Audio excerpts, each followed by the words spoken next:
Darling, সত্যি তোমার মতো ছেলে হয় না। বিশুর মুখে তোমার নাম অনেক শুনেছি। তাই? হ্যাঁ। The person you have called is speaking to someone. Hello সোনা, একটু ধরো। হ্যাঁ, আমার নানি ফোন করছে। আচ্ছা ঠিক আছে। হ্যালো। হ্যাঁ জান, বলো। জান, আমাকে বলছো? হ্যাঁ, তুমি ছাড়া আমার কি আছে?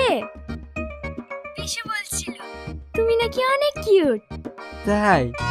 বলছি এতক্ষণ ধরে তুমি কার সাথে কথা বলছিলে?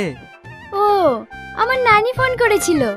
কিন্তু কি করবো বলো, বাড়িতে একটা মোবাইল হই, সবাই এই মোবাইলটাতেই ফোন করে। সেদিন আবার মোবাইলটা পানিতে পড়ে গেছিল, তারপর থেকে ঠিক মতো কথাই শোনা যায় না। আচ্ছা ঠিক আছে সোনা, তুমি ওসব নিয়ে চিন্তা করো না, আমি তোমাকে